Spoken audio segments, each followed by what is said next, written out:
Hello friends, how are you? Hope all of you are fine at your home. I am Mrs. Manpreet Kaur, your geography teacher from your California Public School.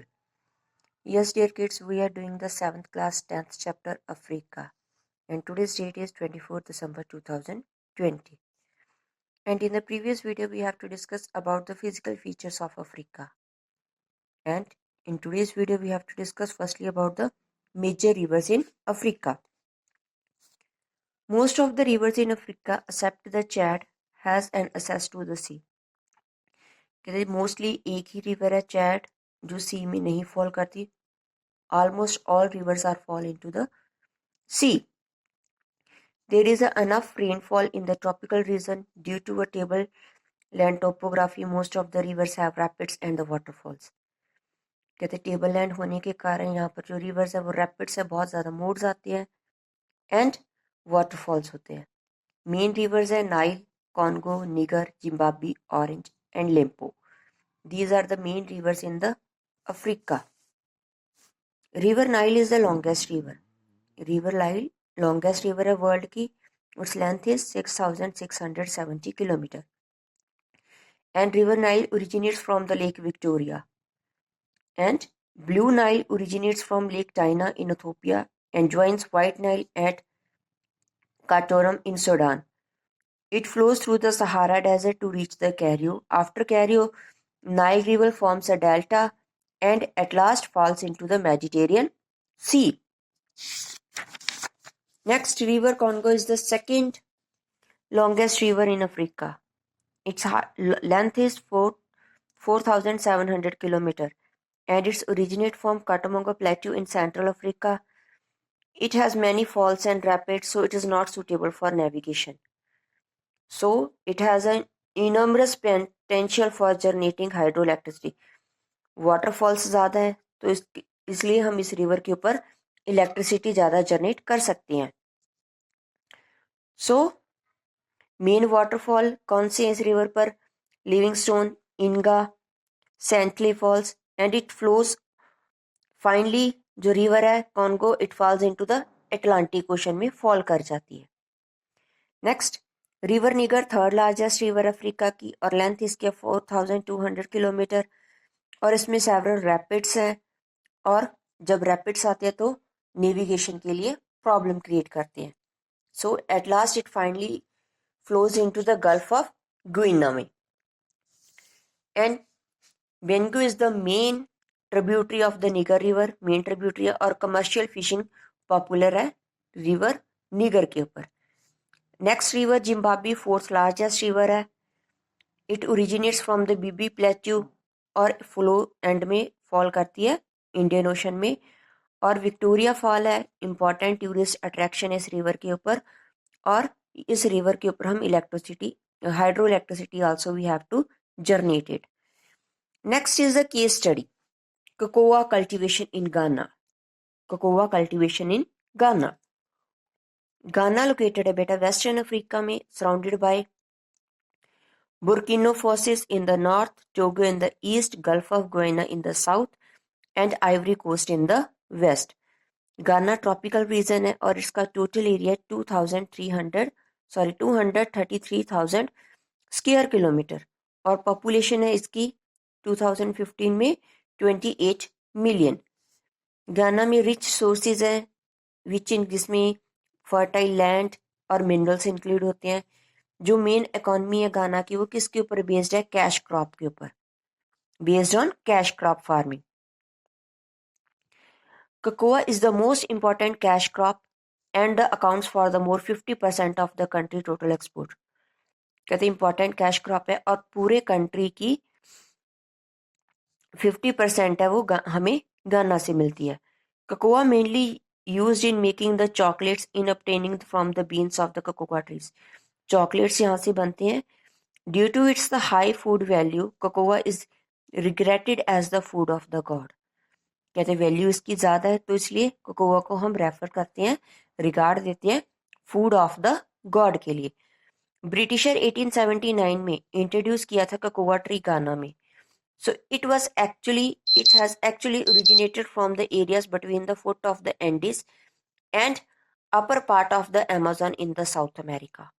कहते Andes mountain के foot पर और Amazon river के upper part में हमें मिला था South America में। First of all, cocoa trees grow well in the tropical areas में अच्छी ग्रो होता है, where the land is well drained and low lying. अच्छा वेल ड्रेन्ड हो और लो लेइंग हो। ट्री को नीड है हॉट एंड ह्यूमिड क्लाइमेट, गर्मी भी ज्यादा और बारिश भी ज्यादा। Next, the temperature should be, temperature हमें लास्ट चाहिए 27 डिग्री सेल्सियस और एनुअल रेनफॉल 150 डिग्री सेंटीमीटर पूरी साल में। So young cocoa tree must be protected from the direct sunlight. जो छोटे कोकोआ ट्रीज है उन्हें डायरेक्ट सनलाइट से हमें प्रोटेक्ट करना पड़ता है। Strong winds can easily blow away cocoa pods from the trees. Winds है वो इजी से ब्लो कर सकते हैं, no problem. It grows well in deep and well drained loamy soil में अच्छा होता है। Skilled labour which can harvest and extract the cocoa beans from the pods is needed largely quantities में हमें मिलते हैं। Cocoa tree are normally grow with the banana plants के साथ मेज और कास्वा, इन क्रॉप्स के साथ हम कोकोआ को इजी वे से ग्रो कर सकते हैं। Next is plantation of cocoa trees. Generally cocoa tree are grown in small farms in Ghana. The seeds are firstly raised in the nursery में उगाते हैं। When the spelling saplings are about 5 centimetre, जब 5 centimetre height हो जाती है, then we have to transplanted these into the main fields में उनको transplant कर देते हैं। Interval between two saplings in about 3 to 5 meters. Cocoa tree matures in about 2 years। कहते 3 to 5 meters तक हो जाता है, उसके बाद 2 years में वो पूरा अच्छा बन जाता है। But produce cocoa pods only after 4 to 5 years। जब उसे 4 से 5 साल हो जाएंगे लगने के लिए, उसके बाद उसके ऊपर कोकोआ पॉड्स लगते हैं। Cocoa tree are regularly prune, maintain the height of about 6 to 7 meters तक उसकी हाइट हो जाती है।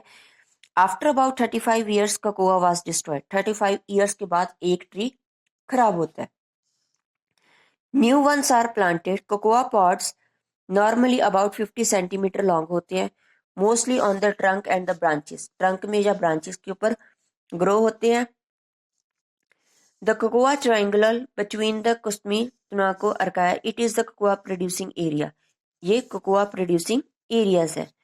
Next, harvesting of the cocoa pods को। Although the cocoa pods mature throughout the year, सारा साल लगते हैं, but 2 main seasons हैं, November to December और May to July. Workers who cut the ripe pods are called the tumbreaders. जो workers ripe pods को cut करते हैं उन्हें tumbreaders कहते हैं। Ripe pods are cut by the long pole with an attacked knife. Knife के साथ उनको अटैक कर कर सेंटर में से कट किया जाता है फ्रॉम द लोअर ट्रंक से। The ripe pods generally have the 30 beans. उसके बीच में कितने होते हैं? 30 बीन्स होते हैं, which are embedded in the white pulp, जो वाइट पल्प में कवर होती हैं। Mostly children are engage to collect and bring cut pods processing centre. जो चिल्ड्रन है उनको एंगेज किया जाता है कलेक्ट करने के लिए। Harvesting and processing of the cocoa pods are done manually labour. कहते हैं हाथों से ये काम किया जाता है, ह्यूमन लेबर के। Machines are not use for processing the cocoa pods. Cocoa pods के लिए हम मशीन्स को नहीं यूज कर सकते। Next is processing of the cocoa pods. Harvested ripe pods are first cut open carefully by using a machete. कहते knife के साथ उसे प्रॉपर वे से कट किया जाता है। जो बीन्स हैं along with the pulp are scooped out, बाहर निकाले जाते हैं, and heaped on the ground, ground के ऊपर उनका एक ढेर लगाया जाता है। Then it is covered with the banana tree leaves के साथ कवर किया जाता है और उन्हें मतलब ड्राई के लिए छोड़ दिया जाता है फॉर 6 to 8 days के लिए। Fermentation help in the developing the brown colour and the chocolate flavour. उससे क्या है वो कलर ब्राउन हो जाता है और चॉकलेट फ्लेवर आ जाता है। It removes the bitter taste from the fresh beans. जो बिटर टेस्ट है वो खत्म हो जाता है। Now the beans are washed and dry under the hot sun. उन्हें वॉश किया जाता है और हॉट सन में उन्हें ड्राई किया जाता है। Dried beans are then carefully packed into sacks and are exported. Sacks में बंद कर कर अच्छी वे से उन्हें आगे एक्सपोर्ट किया जाता है। Further processing is done by the importing country. आगे जो प्रोसेसिंग है, जो कंट्रीज उसको लेती हैं, उनका प्रोसेस है cocoa beans are cleaned and roasted to prepare the cocoa powder बनाने के लिए और चॉकलेट्स बनाने के लिए we have to use it. Cocoa seeds are used in making the cocoa liquid, cocoa butter, cocoa cake, cocoa powder. ये सारी चीज़ें कोकोआ सीड से बनती हैं. कोकोआ पाउडर है वो मेनली यूज होता है बिस्किट्स बनाने के लिए, आइसक्रीम्स के लिए या कन्फेक्शनरी में हम यूज़ करते हैं. Cocoa butter is use to making soaps के लिए और कॉस्मेटिक्स के लिए हम उसे यूज़ करते हैं. Next is the production of cocoa. In Ghana में 2 मिलियन हेक्टेयर्स लैंड है जो कोकोआ प्लांटेशन के अंडर है. So most important cash crop है गाना की. सो 50% है जो टोटल गाना है वो उसे एक्सपोर्ट करता है कोकोआ बीन्स को. और मेनली एक्सपोर्टेड कंट्रीज कौन से उसकी United Kingdom, United States, Germany, Norway, United Kingdom, Switzerland, France, Italy, Russia and Japan. इन कंट्रीज में वो कोकोआ को आगे एक्सपोर्ट करता है. So these countries are the importing cocoa from the Ghana. So that is the case study of the cocoa cultivation in the Ghana. Hope all of you have watched the video carefully and do the assignment related to this video. So take care. Bye bye.